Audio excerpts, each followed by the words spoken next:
Well, I just wanted to introduce everyone to Angela Ahrendts, just as a little bit of background on how all of this happened. Y'all know I was just in England 2 weeks ago, and as part of that, you came to the talk at the London School of Economics, and then the next day we met at Heathrow Airport. I in my $6 Old Navy shirt, feeling very insecure the entire time. And both Esther and I were there, and you inspired us. And so when you said you were going to be in this area, we were like, well, we would love you to do the same thing with the team. Just talk about what you're doing, et cetera, et cetera.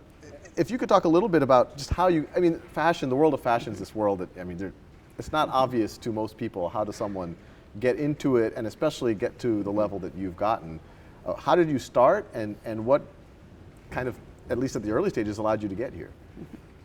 I mean, honestly, it's not a dissimilar story to yours, right? Yeah. So my thing is you know, I think the greatest thing that anybody can do when they're young is discover their passion and what they love. And I know it sounds really, really terrible, but I love stuff, and I love to shop, and I love fashion magazines, and I love to sew and create, and so it was the only industry I had to get into. But I went to university and signed up for all these design classes and realized I really wasn't that creative. But I had a really strong opinion on what everybody else was doing, and so I had a professor say that we call you a merchant, right. And I'm like, okay. And so then I signed up for a lot of merchandising and marketing courses. So my university degree is in merchandising and marketing. So in the world of what we do, I always say I'm the monkey in the middle. Yeah. We have Christopher Bailey, who's the chief creative officer, and he is so creative and so brilliant, and his whole creative team does all those videos. But then so that's on my right, and on my left we have the chief financial officer, we have our chief operating officer, we have a number of our teams that have just arrived as well. And so you have this balance. So I always say I'm a 50-50. I am half left brain analytical, I am half right brain creative, and that was actually one of the reasons that I wanted to chat with Sal, because I said someday, as you guys start to take over the world, you're going to have to also start to introduce some right brain curriculum. And you know, and the Burberry Foundation would be honored to help you start creating some of those things when you're ready down the road. Oh yeah, no, and we're already starting a little bit, and we can talk more about that. But no, absolutely, and I mean, I think, and I mean, you say you're not creative. I mean, that I think you're really underselling your.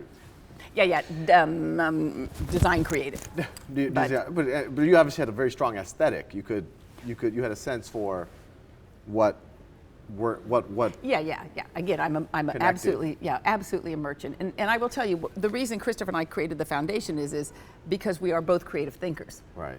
And we feel very strongly that the curriculum, specifically in America, has become so left brain. So much of the arts and things have been cut out. Yeah. But it is, I think, for where the world's going, we need creative thinkers. We need, and so many times they're getting lost out of the system. Yeah. So we created the Burberry Foundation. We give 1% of our profits into the Burberry Foundation, and what we do is we try and pick up the youth that is starting to fall out of the system because they think they're dumb.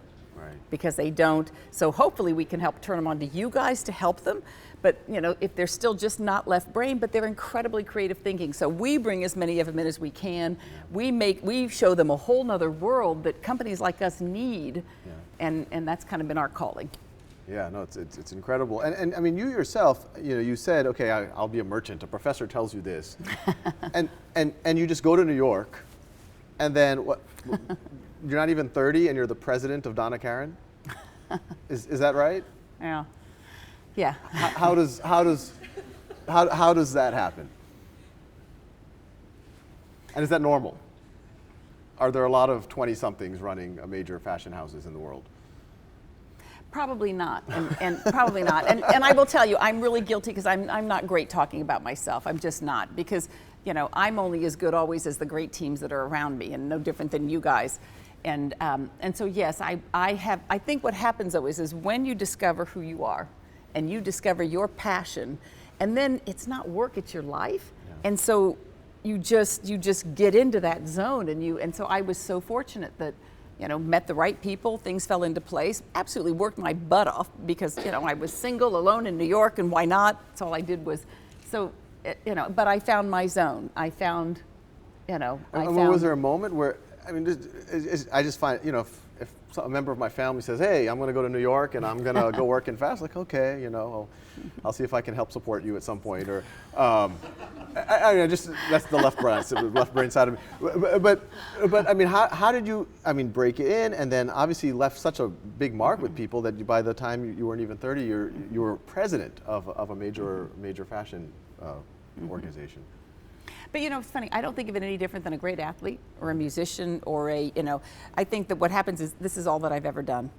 And so I've always just stayed in my lane, and then you become, whether you're a footballer or whether you're, I didn't jump around. This is all that I've done. And I have always been so passionate about it. And I think when you direct your energy and you become so passionate and you unite people, right, and you lead people all around believing in something, and then things just fall into place. And I know that, and when I say things, the revenue, the profit, right? So I never went in saying, I'm going to do this. Right. I went in saying, what if we did this? Yeah. And I've always been a dreamer. My father used to always say, take off your rose-colored glasses, and I would always say, no. and now I don't have to. I can keep dreaming. Yes. But the important thing I've learned is, though, I have to get enough people, right? I have to surround myself with enough people that can help execute that dream now. And that's all that I've ever done. And I don't want to oversimplify it, but I found my zone. I absolutely love what I do. It is not work at all. I have never once woken up in the morning and said, oh God, I got to go to work. It's not work. This is my life. And everywhere that I've been, because it's not work, and the mantra at Burberry or anywhere that I've been, because the stronger companies get, then the more they can do and the bigger influence they have. And so at Burberry, we've always said that, that we have the power to touch and transform lives through the power of our performance. Yeah. And the bigger and the stronger we get, the more we can do. And that's just always been, I'm from the heart of the Midwest, real strong family, faith upbringing, and I have been raised to give. That's how I was raised. And so why wouldn't you apply that back in business? And so it just... Yeah, I think you are underselling yourself a little bit, but I'll give you a pass on that. But I do want to, because I think the interesting thing about these and why we video them is I think just the Khan Academy user base. There's a lot of young people out there who, well, gee, how do I do that? And if you had advice for someone who's 16 years old or 20 years old and they find this world intriguing, Absolutely. What should they develop in themselves, and how should they think about the world, and what should they do? Well, and I always say, too, the fashion industry is deceiving because everybody just thinks it's only this creative part. Yeah.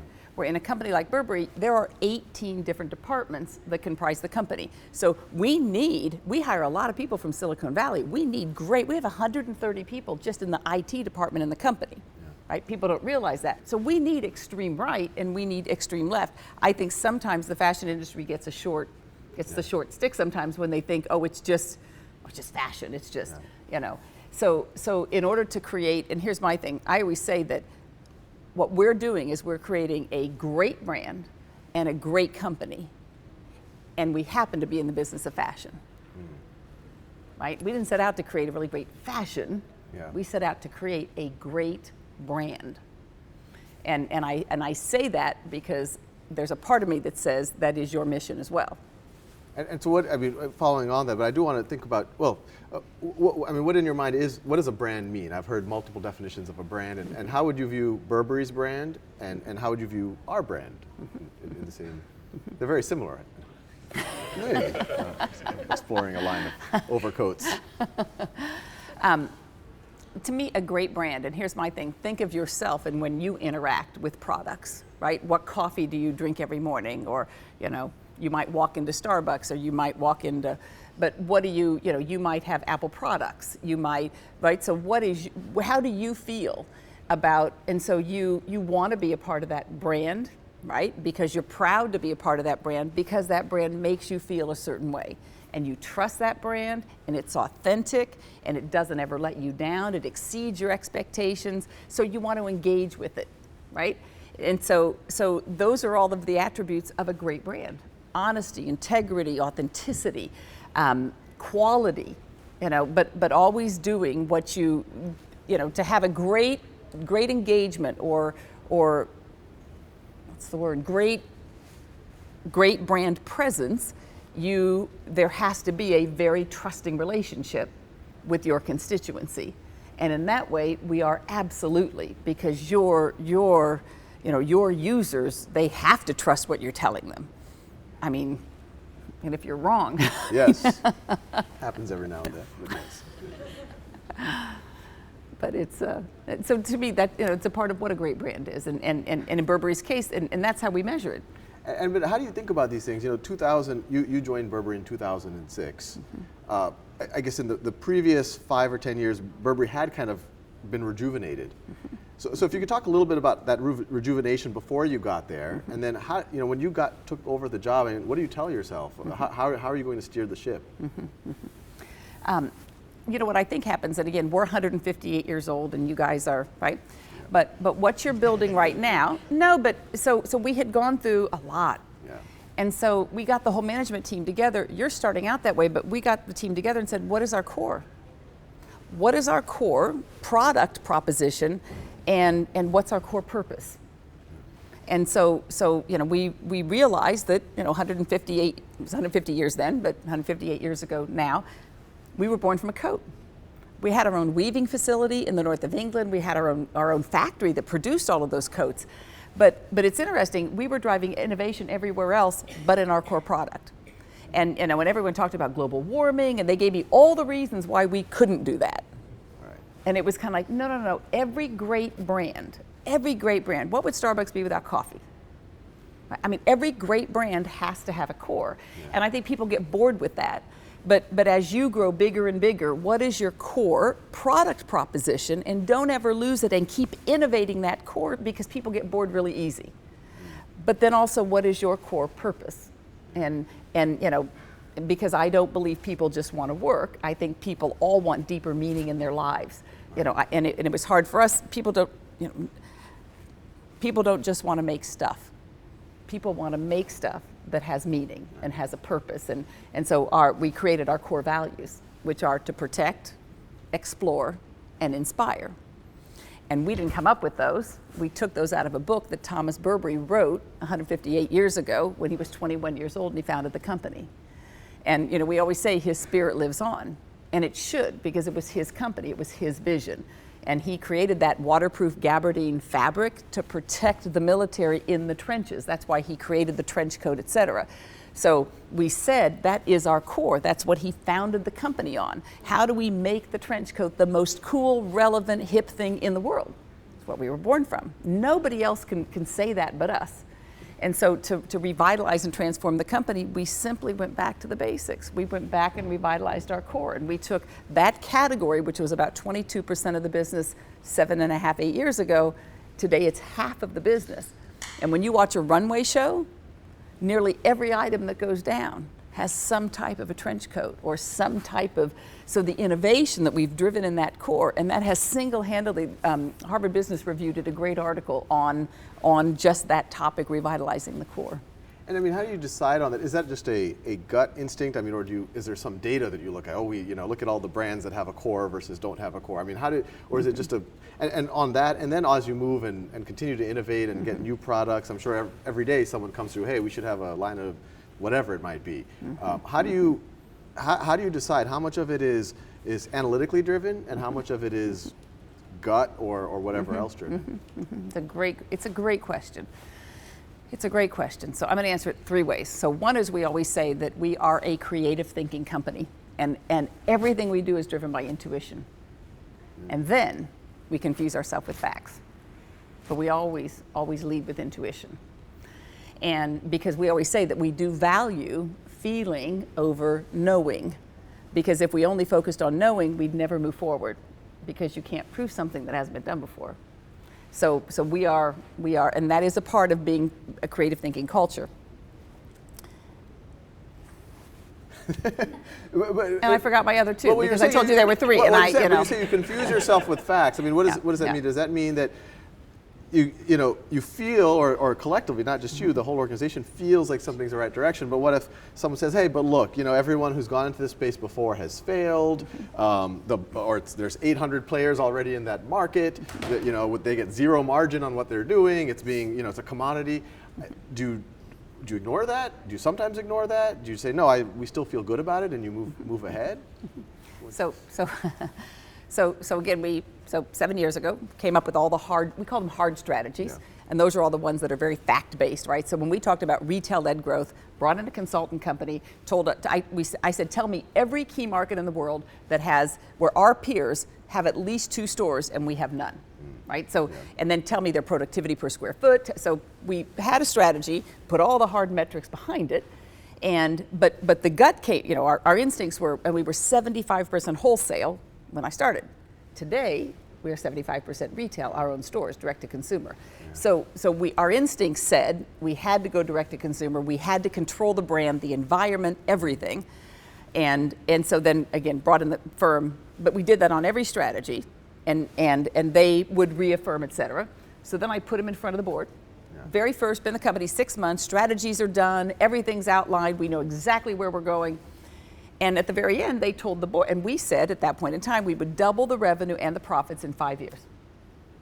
And the guy, I won't mention the company on video, but the guy stands up at the end of the meeting and and the board says, well, how do you feel about this going through it? And he says, there's about a 5% probability that they will do this. And who's this guy? Well, he works for a huge consulting firm, and I'm not going to mention the firm. Okay, all right. But we had them come in, and for 6 months, we had them, work with us on validating these strategies. Right. And so this strategy was it was a number strategy where you're looking at the retail density in different geographies and how productive those stores are. And so that is what you use to decide where you're going to go? Again, there's always both. Yeah. There's always and that was the other part of the thing I just forgot. So one was intuition, but the other is balance. Right. So we talk a lot about the right and the left. Right. A lot.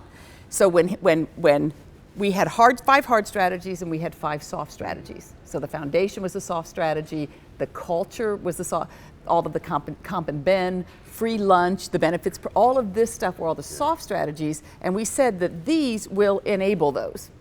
But just focusing on these, we may not get the job done. So the consulting firm didn't work with us on the soft things, they only worked with us on the hard. So when they told the board there's only a 5% probability, the board kind of, like, we're nuts. But we actually achieved the plan a year early. And they thought it was a 5% probability because they've advised you on a lot of the fact part of it. They thought we were being far too aggressive. But the aggressive, when you said you're going to double your revenues, you said? And profit in 5 years. And profit in 5 years. That was the part that they were giving you a 5% probability. Absolutely. They said, no, I'm sure you'll grow, et cetera, et cetera. Yeah. But to really, and the soft things are just stuff that felt right? Was this? The soft things were that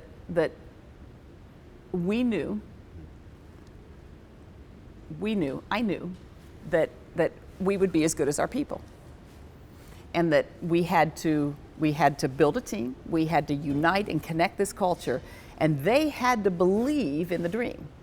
Right? And this is leadership. This is, and they had to lead everybody. So we were 3,200 people then.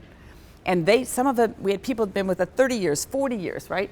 But how do you get everybody united around a new vision, a new dream? And the thing is they have to believe, every single person has to believe you can do this. That's the positive energy that comes around something when you are breaking new ground or trying to do something transformative like you are. And if they don't believe, and I told them up front after that 6 months, I said, if you do not believe that we're going to do this, then maybe you should go now, right? Because we knew we wanted to do something really big and transformative. So we used our instincts, we confused ourselves with the facts, and then we built a very balanced strategy, hard and soft, very balanced teams. So, we need creatives, but we need operational excellence, and the strategies were built that way. And so, I always say in every single store we have, we need left brain and we need right in every country, in every region, because I don't think you'll build a great brand that resonates and touches people without both. Right. You need the engagement, but you need the reach. And they're very different. And the projection of doubling, I mean, there was no precedent for this. I mean, that's probably why. Well, the precedent was they had done it before. I see. And the probability of a company doing it twice was what really took the odds down. Right. And I mean, through that process, were there moments where, I mean, you yourself were like, gee, I don't know if this is going to happen. You were just. Never. That's why I am too. I never doubt. Never. I'm always doubting. You are not. No, not really. No, you're not.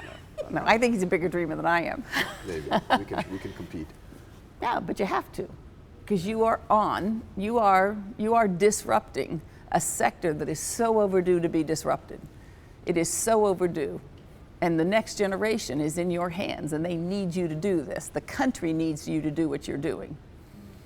You got to do it, and you got to keep going. And you got to get your reach out there. You are engaging. I mean, the fact that 30,000 teachers are using your content in schools, it's unbelievable. Get it to 100, get it to 200. I mean, just don't stop. Can you Skype into our company updates? It would be very. I would. I want to. Let's do this. Yeah. But that's how I feel. Yeah. I mean, that is how I feel. And it's not going to be easy.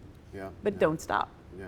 I mean, well, that by itself is really powerful advice and feedback. I mean, what would you tell us? I mean, as we go, I mean, we're at you're 158 years old, we're 158 weeks old. I mean, how do we, any advice for, I mean, beyond that, just kind of ultra focus, believe, power through? Definitely focus. Yeah. And we still do the same thing today. We always say that every year we only do 3 new things. That's it. Because, they take, we call them big brand moments. I mean, whether it was launching Burberry.com, I mean, it took us a year to unite thousands of people around the world. And we said that we had to do this, and we had one chance to change 150 years of perception. Right. So we knew that, and this year there'll be pretty close to 100 million people that go onto Burberry.com. You guys are up to a lot, but for a luxury brand, that's a lot. Well, that's pretty good. It's a lot. Yeah. And not all buying, but engaging, and spreading what the brand's about, et cetera. But 3 things a year. And we still hold on to that, no matter how big we are. That's not individual products, that is new initiatives like Burberry.com. Exactly. 3 big brand things that we unite 10,000 people around the world to do. Right. And what's kind of next in the queue? What are the 3 things y'all are doing now? It's probably no surprise that we are aggressively working on continuing to work on our digital platform, and specifically when it comes to mobile. I mean, the whole world is becoming mobile, and it's crazy, all the metrics of the consumers that are engaging, and that's probably a challenge to you guys too, because that is where you'll get your kid. That is where, on a mobile device, not just a phone, but any mobile device. I mean, the whole world, it's just so heavy investment, a lot of focus going there, so digital, mobile, et cetera. And we also we always have operational or internal initiatives as well. So we do, as we get big, areas get sloppy, so we still have to drive a lot of efficiencies out of the business. So we call it commercial procurement. We're building, we build tons of stores a year, so we've hired some additional expertise to make sure we're doing that in the most efficient way. And so, I mean, right now, if you ask any of our executives around the world, they know those are the 3 things that we're focused on this year. And if we do those right, we will put up the results that we've budgeted, et cetera. Wow. And you all are growing fast. I mean, for a large company, y'all grew 25% last year. That's fairly dramatic. I mean, we just put up this year's results. We just did our trading update a couple weeks ago, and our retail business was up 13% on a really big base. And that's not what global retail is doing today. No. Our largest competitor put up a 3% retail business, and they're the biggest in the sector. So. Right. Yeah. So no, we're absolutely continuing to outperform, but I will tell you, it's because it's the people, because there are 10,000 people around the world that are so passionate about this company. And so passionate about our performance and creating, again, a great brand, a really great company.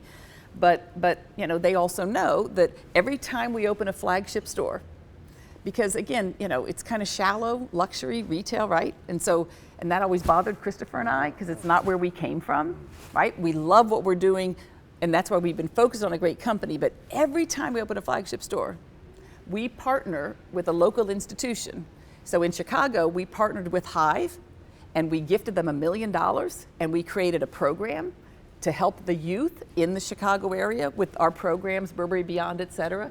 So we've done it in New York, we've done it in Beijing, we're getting ready to do it in Shanghai. So anytime we open up this huge luxury store, which could come across a little, elitist, if you will, we always make sure that the company also, we always, like in New York, we said we're lighting up Manhattan with the store. Well, we're also going to light up people's lives when we gave the $1 million to the Robin Hood Foundation and put our program in place for the chartered schools, et cetera. So, that's a big part of the balance, and that's a part of being a great company. When you look in the organization, you must be looking at people, oh, look at him, look at her.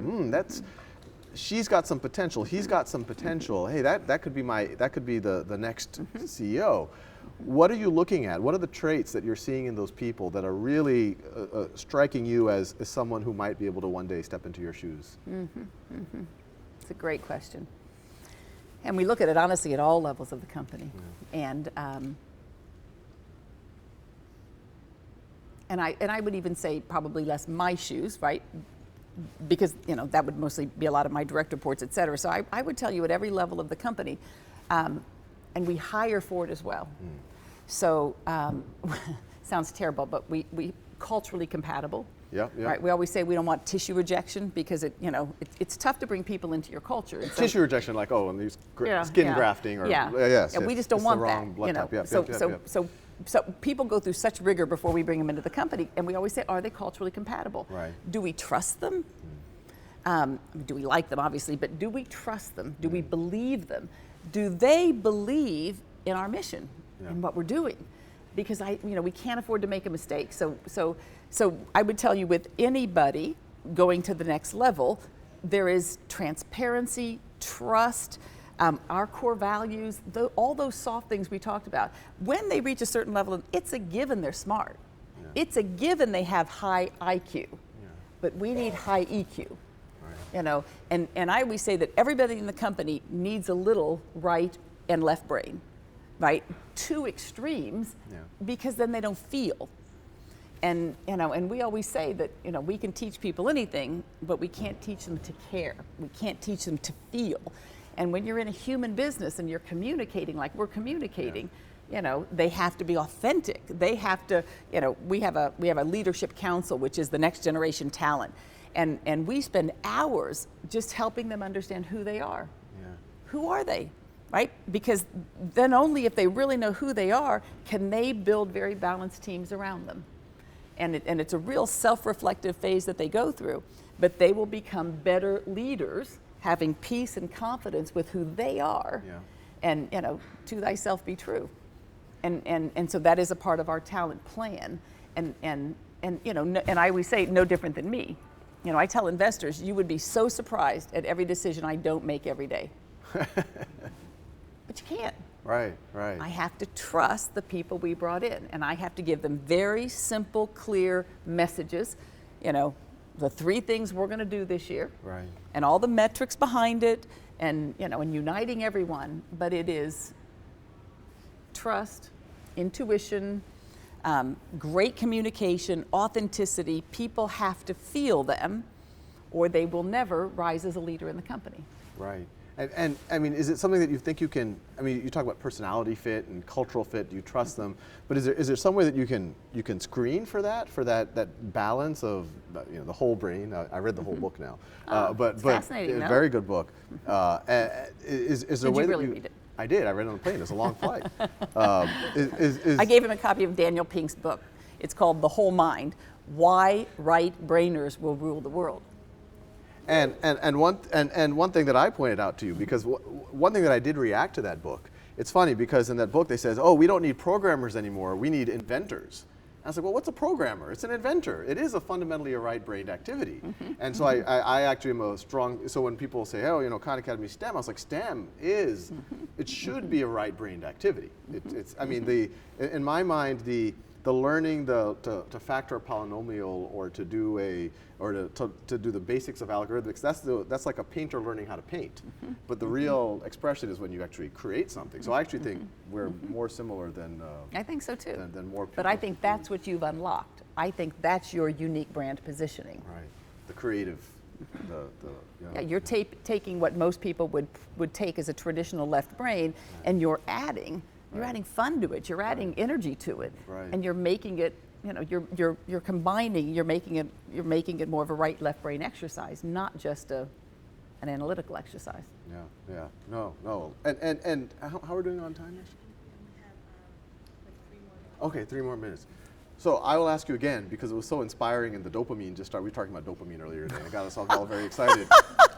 I won't ask. Yeah, we were talking about, well, and other things. But I mean, just parting words, advice for the team here and people, the greater Khan Academy community. Thoughts on just what we should be doing and how we should approach life. Yeah. You are, it's funny because I had the honor right before the Olympics, Mr. Bill Gates was in London and had a wonderful luncheon, and we'd met a couple of different times, and I had the honor of sitting next to him at the luncheon table. And he was talking about all of his different philanthropic efforts, et cetera, and to the who's who of the UK, if you will. And he hadn't mentioned the Khan Academy. And I was so excited, why, So at the very end, he simply said, is there anything else? And I said, well, what are your plans for the Khan Academy? And he kind of looked at me like, how did I know about this? And nobody in the room knew about it. And these are huge, big executives running Glaxo and every big company in the UK. And so he then went on to share with them what you were doing and why that he, felt strongly and his foundation was investing, et cetera. And then the luncheon broke, and then he looked at me and he goes, well, what would you do? And I said, you created the greatest brand in the world, Microsoft. I mean, and you were so laser and you had such a vision. And I said, it is absolutely no different with the Khan Academy. I believe you have the ability to create one of the greatest brands and one of the greatest companies in the world. I told him, when you did it, there was a need, and you filled that need. There is a tremendous need, and you are filling that need. And it's in a different way, but you're using and you're leveraging the technology that exists today, as he did. And he then sent a follow-up note afterwards saying, could we continue the conversation? I found it fascinating, et cetera. And I shared this with you because to have, at this young age that you are, to have someone of his vision and his caliber believe in you, you know you're on the right track. And I just think that, I am absolutely nothing in comparison to the people that are watching you, the people that are following you, the lives that you're impacting. You're impacting teachers' lives, you're impacting the next generation. You are actually impacting people who didn't finish their education, who are going on and learning now. And so, you will create a phenomenal brand, you will create an amazing company, and you are in the midst of disrupting a sector that is so desperately in need of being fixed. And you're doing it in such a modern way, leveraging everything that exists today. And my counsel to you is just don't stop and don't slow down and stay focused, keep the right pace, but do truly understand that what you're doing has far greater meaning than anything you've ever done in your lives before. And not just does America need you to do this, the world needs you to do this. Education is the biggest issue that inhibiting future economies all over the world. So I am so honored to be here and to chat with you, and I am so thankful for what you're doing. I really am. Well, I feel like going back to work now. No, well, thank you so much. I mean, this was, for me personally, when we met in Heathrow with my $6 shirt on, that by itself was a really powerful. I mean, Esther was there too, and we were like, she's amazing. And Esther is the #1 search result on Olympic attitude on Google, so she has authority here. But we were transfixed and blown away by meeting you then, and this, I think I can speak for everyone, where this was incredibly inspiring and motivating for all of us. So thank you so much. No, you are more than welcome. Keep up the great work.